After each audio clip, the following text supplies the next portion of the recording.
The Louis Bellina Show, Monday edition, lunchtime. Oh, doesn't matter. Monday, Wednesday, Thursday, Tuesday, Friday. Lunchtime, thanks to Rudy's Barbecue. Lunchtime Monday means Mitch Light of The Athletic on the D4 Land Services hotline. Mitch, merry summer to you. Is it 190 degrees yet in Nashville?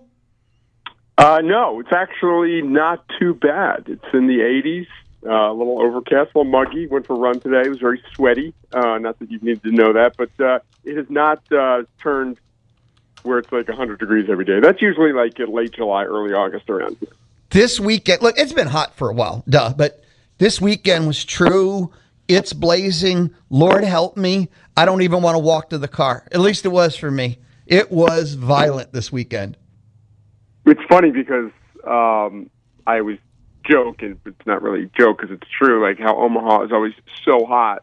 And it's been, when I was there, a week and a half ago, it was unseasonably, I wouldn't say cool, but normal temperatures. And I think I saw yesterday where it was the quote-unquote coldest. If North Carolina, if Oklahoma would have won, they would have called it like the championship game. They're phrasing for it. It would have been the second coldest championship game or final game on record, but obviously it wasn't. So, so I guess the massive heat wave has not hit Omaha yet either. Mitch, we have a game 3 tonight. Let's talk about how we got there. A fascinating series that hasn't even been close. 2 games, 2 blouts. Game 1 had to move it due to weather on Saturday. 9-3, Oklahoma goes medieval. Delton LaChance, maybe their MVP of their run, hits 2 bombs. OU takes game 1. Yeah, just the magical run continued, and LaChance was incredible. Cord Rager, the great freshman pitcher, showed some, first inning. I think this stat would be great to look up. He gave up 4 hits in a row to start the game. I'm guessing a team's winning percentage is probably like, 2% when they start the game by giving up 4 straight hits. But he settled in and pitched well. So much credit to him. He's been great during this run. Yeah, and Dayton LaChance just incredible. Just the power since it's been well documented. If you watch any game, they talk about it. He's been one of the best power hitters in the country, but it's not just him, it's the entire lineup. And, they looked awesome on Saturday. And then Sunday, game 2, North Carolina destroys OU 6-2. Tie up the series at 1-1. Yeah, similar, like Oklahoma jumps out with the 2 spot in the first, and you're like, this can't be this easy. And it's almost as if the baseball god said to Oklahoma, no, it's not going to be this easy. I know you've won 10 straight games or whatever it is, and you make the sport look easy. You throw freshman pitchers out there, but it's not going to be. Just a really good job by Carolina to kind of regroup. And then from its pitching staff, Ryan Lynch looked good, bounced back, got hurt. The negative there is they go to Caden Glauber, their great freshman pitcher, and I don't have the number in front of me. I can look it up. What he threw 50-something pitches, and that's kind of the barometer on whether he can throw again the next day. Might be shocked if he did not pitch today, but they had to use him a lot. And Carolina, just real impressive. And the kind of this College World Series, while it's been fun to watch and the Oklahoma story is great, not too many great games that have gone down to the wire. Would be great if we got one tonight. But as you mentioned, the first 2 games were not close down the stretch. Okay, this is so odd, and I should have ran down the percentages, but I think you get the point. The winner of game 1 has went on to win the College World Series like 99% of the time, but somehow the winner of game 2, though, has went on to win 88% of the time. Like, the numbers are insane. Well, yeah, game 2 is actually more indicative. Right. Which makes sense, because if you sweep, there's been, obviously you're going to win. The last 2 years, Tennessee, Texas A&M went to 3 games. Last year was a sweep. So, a 3-game series, obviously the numbers are going to be pretty strong about winning either game. The first 2 games, you've got a great chance to win it all. But we've seen there's been plenty of examples of team one, in 19 and 21. I know that the winner of game 1 did not win at all. North Carolina lost the first game of its supers and was trailing in the 9th inning in Game 3 and scored 2 runs. So the pitch, I haven't not seen the starting pitchers announced yet for tonight. I bet they don't know. I bet they're just like, how do you feel this morning? What'd you have for lunch? Right. Folger Boas has been North Carolina's number 3 starter for most of the year, and he started in Omaha, but his numbers are not good at all. He's got a 7.06 ERA. He's given up 83 hits in 57 innings. For Oklahoma, I'd be shocked if it's not Nick Wislowski, the true freshman who's been, newly inserted into their rotation, but has been their number 3 pitcher and pitched well against Georgia. Gave up 1 earned run in 5 2/3 innings. So I think Oklahoma, from a starting pitching perspective, even though they've got a true freshman throwing, is in better shape. North Carolina has got McDuffie in the bullpen, and they probably have Glauber for an inning. But Oklahoma didn't use L.J. Mercurius yesterday, so it should be a great game. Well, obviously, we'll have to see about the pitching matchup. Who are you taking? North Carolina. North Carolina. Oh, you're going Tar Heels. North Carolina. Yeah. No, not a strong feeling at all. Really, it's a toss-up. North Carolina's the better overall roster, although Oklahoma has been playing at an elite level for the past 2 weeks. Their pitching staff has been consistent, and they look like regular season Georgia during the postseason. So it's tough to pick against them. I just think North Carolina kind of got its swagger back yesterday and the confidence factor, but flip a coin. But I say the coin comes up North Carolina. So you've always been an ACC apologist. Is that the only reason you're taking them? Yes, totally. ACC baseball is my favorite. Give me a Pitt, Boston College weekend series, and I could not be happier. Fair enough. If it's not Wake, it's North Carolina. It's always someone. I'm surprised you didn't take Miami, but I had a question at the end of the week. Let me ask you this question. It was the end of last week, obviously, but do I have to chant SEC, or is it okay for me to hate Oklahoma and root for North Carolina? You can do whatever you want. I can't tell Louis Bellina who to root for, who to like, who to dislike. What's the big problem with Oklahoma? I don't like them. I mean, okay. I don't hate them. Thing? I don't hate them like they're Texas or LSU or Baylor or Texas Tech, but I have no reason to root for them. One of my friends in a text thread was very happy because, as he said previously, he's like, I want the SEC to win every national championship, but I don't want any individual SEC team to win a national championship. What does that even mean? It means he doesn't want one team to be happy, but he wants the league to win. Like, he would never root for, he doesn't want any specific fan base other than his teams to be happy. But at the end of the day, he loves it when the SEC's won 5 or 6 straight national championships. His point in this matter was he doesn't consider Oklahoma an SEC team yet. Like, they're so new to the league, and they don't really have any rivalries in the SEC, obviously, except for Texas A&M maybe. So it was a perfect world for him, perfect scenario. And I think there's probably a lot of SEC fans who aren't in the state of Texas who have no ill will towards Oklahoma. And I find this team very likable and easy to root for. I did not know a ton about Skip Johnson.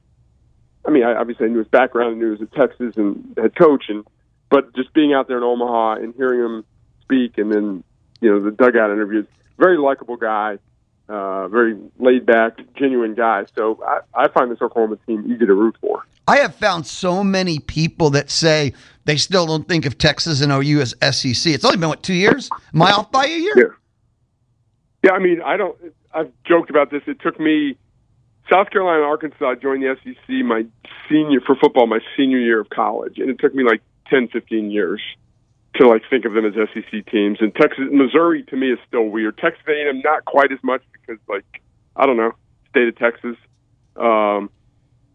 which doesn't make sense because they were the first team in there. But just Missouri to me still doesn't feel like an SEC team program. But I guess I need to get over it because it's been 14 years or 15 years. So Texas is less weird because of the Texas A&M rivalry. Oklahoma's more weird to me. I'm sorry, it made me laugh because it's Texas, and I'm like, well, okay. I mean, Yeah, I mean, not everything I say is going to make sense. Well, most stuff doesn't make sense, and my opinion on things like that isn't rational. I mean, it's sort of like, how do you look at things? And I'm sure Pac-10, Big Ten fans don't sit there and think of UCLA, as a Big Ten school. It takes a long time to get used to things. So, how much did it help A&M become SEC by beating Bama year one? Yeah, I mean, the fact that they played Alabama a lot. Did they play them every year for a stretch, or was it just No, it was Missouri. A&M and Missouri were designated rivals I guess it was just in year one. Yeah, I don't know. It just maybe because they were so prominent and Johnny Manziel and all that stuff. So, and I say that, and Missouri won 2 division titles in its first couple of years in the league. So, I don't know what I'm talking about, Louis. It's just kind of the way I look. No, you know what happened? You went full fan for a second, and you're not used to it. Yeah, you just look at schools differently. Like, it's sort of like we joke around here because we're doing a 1990s blitz. I talked about it earlier. I wanted to talk to you about it too. Oh, great. So we can so we always joke about, like, what is your favorite era of college football? And it always goes back to, like, whenever you were, like, 12 years old, like whenever you were in high school, whenever college. So, like, although I grew up an Alabama fan in New Jersey because my dad went to school there, I became ingratiated in SEC sports when I was in college in the early 90s. So that's, like, what I think of as SEC sports when I first got really in the rivalries and the teams and the road trips. So it just takes a while to get used to things when you didn't experience it, I guess, when you're in college. That's kind of my story, and I'm sticking with it. Okay, so for me, I saw that this morning. I've been doing nothing but thinking about it. I talked about it in the last hour. Knew I was going to bring it up with you because you happen to work for The Athletic too, and it's the Athletic thing. There's kind of 2 questions there. Is it the best era, the golden era? It's kind of 2 different things. I think it might be the golden. I don't know if it's the best. I think that's 2 different things. But when I look at the 90s, there's 2 things about it that I think made it the favorite or the golden era. One, the game finally changed because at the start of the 90s or heading into the 90s, we still had teams playing double eye tight and wing T and, run, punt. But Miami in the 80s started to change that, but the other Florida schools finally jumped in. So we finally got speed kills. College football changed forever in the 90s because of the Florida schools. And 2, the lawsuits that the conferences won finally changed the TV rules. And we started, not like today where you could almost argue there's too much. No such thing. I know that, Mitch. But we finally started getting more college football, Pac-12 after dark, instead of the Mountain West after dark, right? So when I put those 2 things into play for the 90s, and look, there'll never be another Steve Spurrier. I think Lane Kiffin is a nickel knockoff because Lane Kiffin will then go off social media for a week where Steve Spurrier would double, triple, and quadruple down when he said stuff. We didn't have the proliferation of everything internet. So now today, coaches and players are somewhat scared. We're back in the day.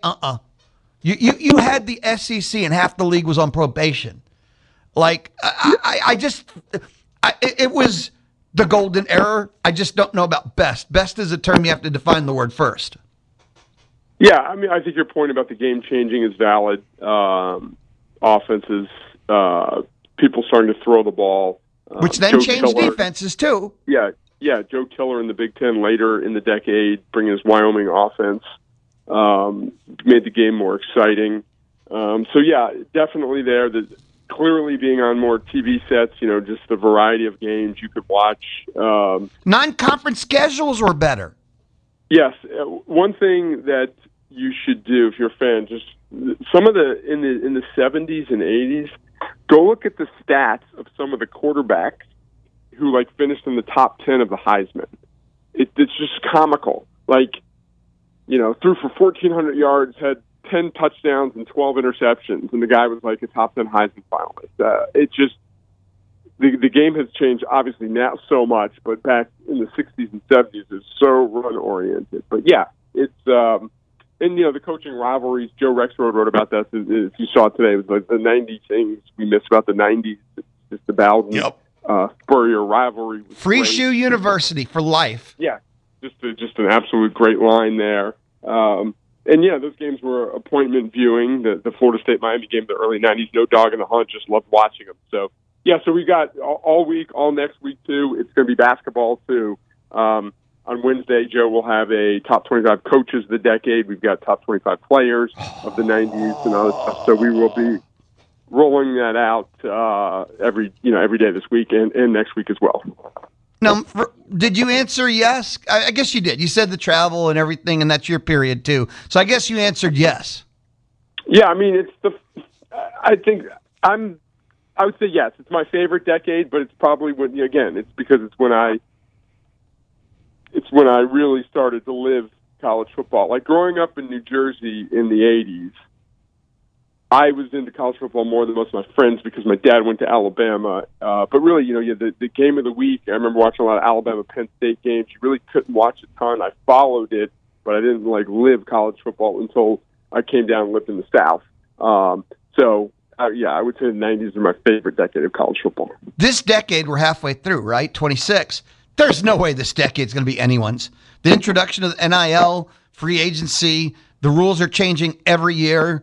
The government involvement. Am I right? I mean, there's no way this can be the favorite decade of anyone. This is not a golden era. No, I mean, the sport's popularity has never been greater, but that doesn't mean it's just we have more access to it, and there's just more eyeballs to watch the games.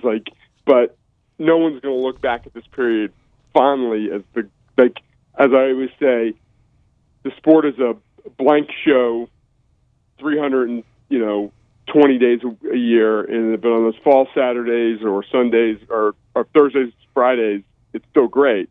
So we still like watching the games, but no one will remember what happened in this decade, finally. Right. Give me the games. Give me the games all day long. Everybody wants the games. The games are epic, right. But man, the rest of it's a little, a little unbearable at times. Hey, Mitch, quick timeout. Come back. Let's hang out some more.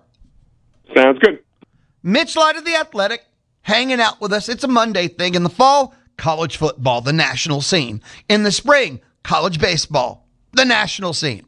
It's Mitch Light of the Athletic on the D4 Land Services hotline. Hey, if you ever need one of those metal buildings, I mean like a custom metal building from the ground up, it's just one of many, many epic things they do at D4 Land Services. And if you'd like to check out, everything they do, they have a website. What? Go to d4landservices.com. d4landservices.com. This is the Louis Bellina Show, Monday on the Zone. The Money Machine. You are so money. Back to school. But you don't even know it. Opens July 27th. Another chance to win $5K from the Zone. But you do. And the Louis Bellina Show. Mitch, great statistic factoid. I don't know, something I thought was cool. Oklahoma is the 9th different SEC school to play in the Men's College World Series Finals in the last 9 seasons. The SEC has won the last 6, right? OU could make it 7 and 9. Every time you see one of these, we know the SEC is the elite of the elite, no matter how much other conferences may cry, whine, complain. But even for someone who knows like me, that's still insane. Yeah, and I've said throughout the year, every SEC baseball program, especially, South Carolina, you couldn't question their commitment recently. You could question their coaching hire and stuff. But now, with Kevin Schnall there, Missouri is trying, but let's be realistic. They're not part of this conversation right now. 15 of 16 teams, programs, expect or spend like they should be in Omaha every year. And we're seeing the fruits of that with the diversity of teams that make it. Sure, there are programs that are better resourced than others. There are programs with better tradition and better rosters. But Kentucky made it to Omaha 2 years ago. They've made it to the tournament 3 straight years now, or 4 straight years for the first time in program history. Everyone is trying to be good. Everyone has aspirations to win it all. In the nature of baseball, as we've seen from Oklahoma going from 14-16 to the verge of a national championship, and Ole Miss 15-15 to Omaha, Ole Miss in 2022, 14-16 to a national championship. All you need in baseball is to get in, to be part of the mix. And if you get in the tournament, most of these teams have enough talent to make a run if things go well, if they stay healthy. It's just, I know everything you say still, if OU does it 7-9, and I don't know. Again, even for someone that knows like me, I still have trouble believing the things I know, because that's a level of dominance. Is SEC baseball more dominant than SEC football is? Yes, not close. Yeah. Yeah, I mean, the stat you said, like, every SEC football program is committed. They want to win, but let's be realistic. Like, how many legit programs have national championship DNA in football? 4? 7, 8. Oh, you think it's that high? Well, whatever the number is, it's less than half the league. In baseball, 10? I mean, 11? more. I mean, Missouri doesn't. South Carolina's won 2 in the last 15 years. I mean, Kentucky made the College World Series. I'm kind of going to like the food chain. You might have said Oklahoma before a month ago, but they played for the national title in 22, and they're in the finals now. Like, so what program? Alabama has not been a very good program for the past 10, 15 years. They were in the College World Series this year. They were a national seed. Georgia has been an inconsistent program, but it's located in maybe the best state for talent, or the best, the Atlanta area, and they won the SEC championship this year. So you really have to struggle to tell me a team outside of Missouri that doesn't have national championship DNA in baseball. Yeah, I would say maybe Kentucky. You keep mentioning Missouri. I had this thought, just sitting down. If you could trade Missouri to the Big Ten, because that's where they belong, right? For one school to come to the SEC, who would it be? For just the overall? Yeah, permanently. I mean, I don't know. I hadn't really thought about it. I did. The answer is nobody. There's no one that would fit. Okay. Yeah, it's geographically, who would you say? Indiana's the closest. But they don't fit. Yeah, none of the schools really fit. And Missouri should go to the Big Ten. It's where they belong. And it's not an insult, but they belong in the Big Ten. Yeah, I mean, it definitely has more of a Big Ten feel to it than SEC. The ironic thing is they were good in baseball, basically, until they joined the SEC. Then when, first of all, the competition got tougher. That was part of it, obviously. But it was sort of a time when facilities started to matter.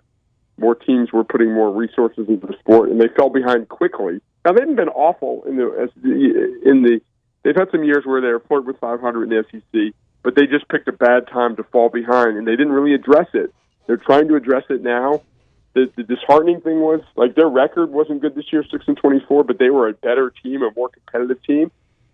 And you're like, okay, maybe there's some momentum there, but they lost some of their best players in the transfer portal. And, kids want to win. They can say, oh, we're buying in, we're upping your NIL package, all this stuff. That's great, but kids want to win. And when you finish in last place in the SEC every year, it's hard to. It does not help your retention. What happened? Okay, Missouri. They joined the SEC. They had this commitment because they voted. They took a look at it, and they spent money when they first joined. They upgraded all their facilities when they first joined. But in the SEC, if you're going to commit, it goes so far beyond facilities. What happened? Did they realize that the commitment they committed to was beyond their actual commitment? I mean, I don't know the Missouri story, but they actually were participating. They were committed when they first joined, but they have fallen way behind. Okay, so I'm looking at their program history. From 2003 to 2009, so 7 years, they made a regional every year. They made a regional again in 2012. But their last 3 years in the Big 12, 10-16, 11-15, 10-14. So they were starting to slide. And then they went 10-20 and 6-24 in their first 2 years in the SEC. But then they went 15-15, didn't get in. I don't know what their metrics were, but 15-15 is usually more than enough. Yeah, but for whatever reason, they did not get in that year. They've had some years where they went 14-16, but over the last 6 years, they have not. 10 wins is their cap. So kind of like what I said before, you can try. It's hard to invest in every sport, and when you join the SEC, you have to invest in football, and their football program is good at the time. Like I said, I think they won 2 division titles almost right away. Basketball is a premier sport at Missouri, and they just let baseball fall behind, the stadium is run down, and they didn't address it. And then once you fall so far behind, it's hard to catch up, and that's kind of where they are right now. I got a why question for you, Mitch. It involves the College World Series. Well, actually, college baseball this postseason, ESPN. Most watched, like regional games, 1, 3, 5, super regional, most watched. And then we have the most watched opening weekend on record for the College World Series. The West Virginia North Carolina game is the third most watched pre-College World Series finals on record. Third most. And you got the Troy Ole Miss game, 1.4 mil. North Carolina Ole Miss, 1.4 mil. So this college baseball postseason, when they give you the final numbers, is going to be one of the two most watched, viewed ever. Why this year, college baseball postseason, the popularity? I mean, I can't answer the question really specifically. ESPN continues to promote the sport. I don't think the ratings are great because they've got a pregame show, but they have a pregame show set up all week. They have a left field. They've never done that before. They've got all their people there all week. It's clearly a bigger emphasis, and it's continued to grow every year. Some of it is just what's going on.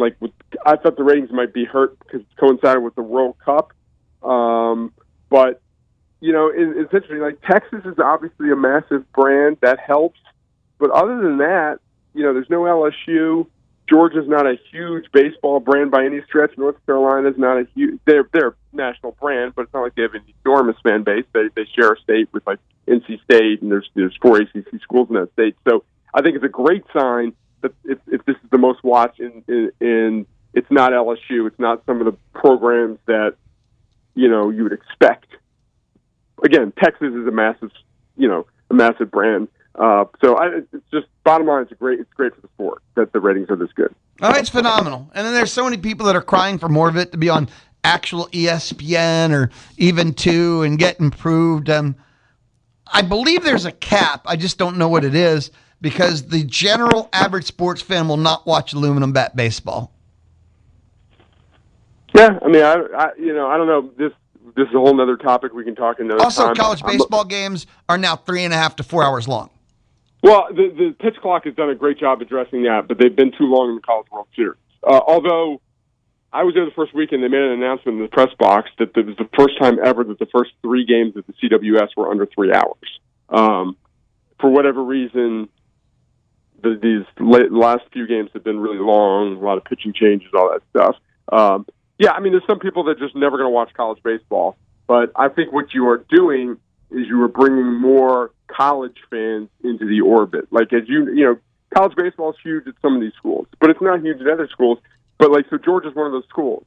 Well, as Georgia sustains success, your Georgia fan who loves Georgia football is starting to pay attention to baseball more. So maybe you add X percent of fans from that fan base. You add X percent from Kentucky. So you can still grow within your fan base without even growing by attracting new fans from outside of the college fandom, if that makes sense. No. You just grow within, yes. If you had all the Georgia fan base where people are just happy to be a Bulldog, bam, you're growing that way, school by school.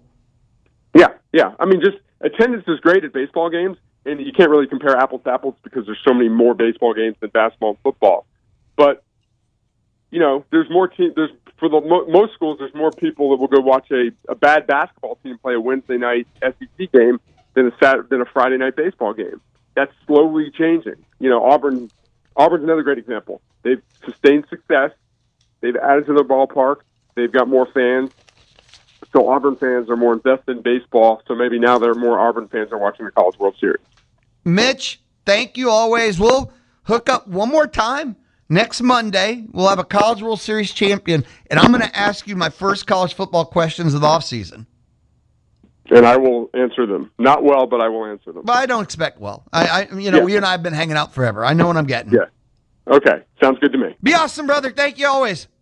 Talk to you. Later. Mitch Light of The Athletic hanging out with us. It's on the D4 Land Services hotline. Again, all fall football, college, national scene, all spring college baseball roundup. I'll be back. And when we do, got an email, and we now know the upcoming Texas A&M Hall of Fame class. We'll take a look at that and more. It is the Louis Bellina Show from inside the Charles Schwab studio, and I'm pretty sure, I'd have to check on these kind of things, it's still the Monday edition. The Louis Bellina Show. Dial 979-693-1150. Hello. To visit with him. Hello. Or to win. Hello. On the D4 Land Services hotline. Dial 979-693-1150. I got an email. I kind of shared this, but a recap just earlier, and I forgot to check it. But we now have the Texas A&M Lettermen's Association announced the A&M University Athletic Hall of Fame class 2026. You got 8 Aggie legends. Terry Price, Kelly Kroskoff, earning Hall of Fame, Hall of Honor, and Lifetime Achievement recognition. Now, the 8 A&M greats going into the Hall of Fame, and if I mispronounce anyone's name, it's not personal. I apologize, but Carrie Ostigan, class of 83 softball. She was a part of their back-to-back national championship. Myles Garrett, pretty sure you heard of him. Aggie football. He's a Hall of Famer ahead in the NFL. He's a bad, bad man. Sarah Henry from swimming and diving. Henry Liel, class of 2015, men's cross country. Maggie Malone Hardin, class of 2016, women's track and field. Tyler Naquin, class of 2012, baseball. Jael Patrick, class of 2012, women's swimming and diving. And Lyndon Victor, class of 2017, men's track and field. Men's track and field. So those are, again, the 8 Aggies going into the Hall of Fame. And again, you have the Hall of Honor, Lifetime Recognition, Achievement, Terry Price.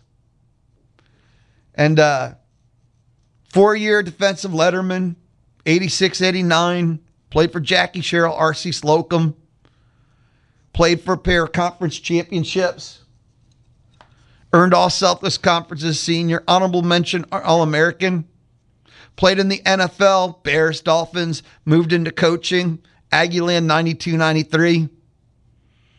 And he was known as one of the best recruiters in the country. Long time. What was it, 2014? Rivals actually gave him the title, top recruiter in the country. Brought, Myles Garrett to Aggieland. And I would say his impact, legacy, goes so far beyond recruiting. He actually made an impact with the players. They say it in like the write-up, but he invested in people. Dead on accurate right there, right? So his legacy has lived beyond him, will, for a long time. So Terry Price going in. Hall of Honor. That's pretty special just right there. So those are your Aggies going into the Hall of Fame, Hall of Honor. Pretty incredible, amazing, special class. I look at that. I'm sorry, I'm a little emotional. That's pretty incredible. Yeah. That's your 2016, huh? Taking a whole decade. I wouldn't mind being a decade younger. Don't know about you, but 2026 class going in. Congratulations to all of them. The weekend that was in sports, U.S. Open. This was the tamest. A villain won. Wyndham Clark was not the fan favorite. He has a past. And he won in wire-to-wire fashion. There was zero drama. He was the leader at the end of rounds 1, 2, 3, and 4. At the 54-hole mark, he was 6 shots ahead of the closest, the third largest 54-hole lead at the U.S. Open since World War II. And he held on. You know, he was the 22nd golfer to lead a major by at least 6 strokes through 54 holes. 20 of the 21 went on to win. Can anybody name the only golfer that did not hold on? And if you know golf, the name should come to you. It's golf history, but it's his legend. Greg Norman, 96 Masters. And you didn't have to know which one, but Greg Norman and his collapses. Greg Norman, the greatest golfer that never was, but still one of the greatest golfers, but never was, because of the collapses. He's the only one that did not hold on to a 6-shot or greater lead heading into the final round of a major. Only one. But Wyndham Clark, and it's his second major, second U.S. Open title specifically in the last 4 years. The crowd was giving him the Noonan treatment, and the crowd was rooting for him to miss shots. Not a popular champion, but wire-to-wire impressive performance. I'll tell you, maybe even more of a storyline than him being your U.S. Open champion are the players that missed the cut. DeChambeau, Victor Hovland, Ricky Fowler, John Rahm, Patrick Cantlay, Adam Scott, Brooks Koepka. That is an incredible list of players who all missed the cut at the U.S. Open. And I said before, the U.S. Open is easily my favorite golf tournament. I like that if you shoot -1, you could win. I like that par is considered a perfect score. So anyway, a villain as the winner. And by the way, this is going to be one of the lower attended U.S. Opens. I don't know if it was Shinnecock. I don't know if it's because the outcome seemed predetermined. It'll be one of the lower attended. Next year is going to be huge. Next year is going to be epic. They're going to one of the 3 anchor courses. The weekend that was in sports, USA, World Cup, 2-0. See, my producer, Jeanette, doesn't know a lot about soccer, so I have to help her from time to time. And this morning, I was trying to give her a bunch of terms to help her sound, like if you want to impress fans and act like you know soccer, just say no. Say nil a lot. Because if you say nil when you talk about soccer, people are like, whoa, buy them a Guinness. They know what they're talking about. So, nil. So, what soccer won 2-0, right, Jeanette? Friday against Australia? Nil. And guess what? They've moved on. They're into the round of 32. USA. I got to calm down. I'm just chanting USA. Can I share just a couple of... Does this tell you the lack of success that Team USA has had in the World Cup? So the current manager, Mauricio Pochettino, has 2 wins. He is tied for the most wins by a USA manager in the history of the World Cup by winning his first 2 matches.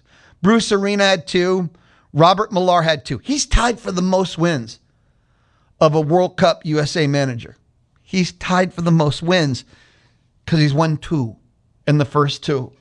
Now, they've got a game. Is it meaningless? Some say no, but they don't have to win. They've already advanced coming up against Turkey.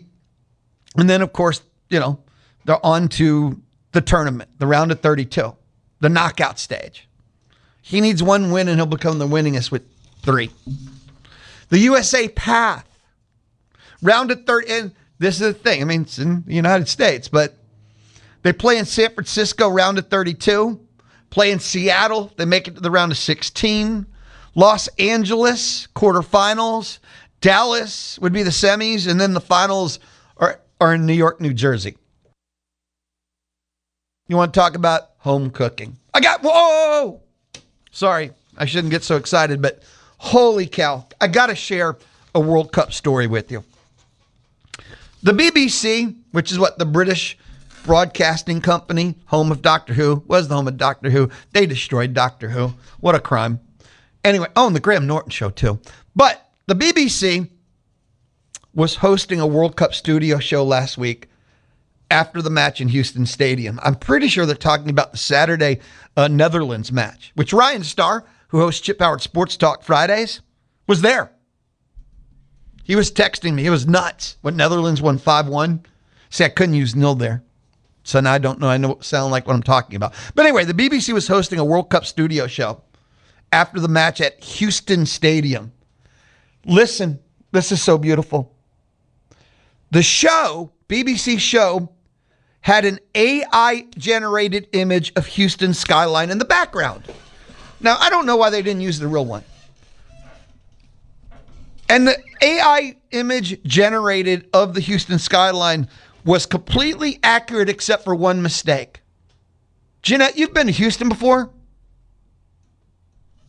Oh, Jeanette's walking into the Charles Schwab studio. Our mountains are beautiful. Yeah. Okay, Jeanette knows this story. So this AI-generated background by BBC, the one thing that they had made a mistake on is the left side of the image had rolling foothills and mountains. I've skied those mountains. You have skied the mountains of Houston. I have.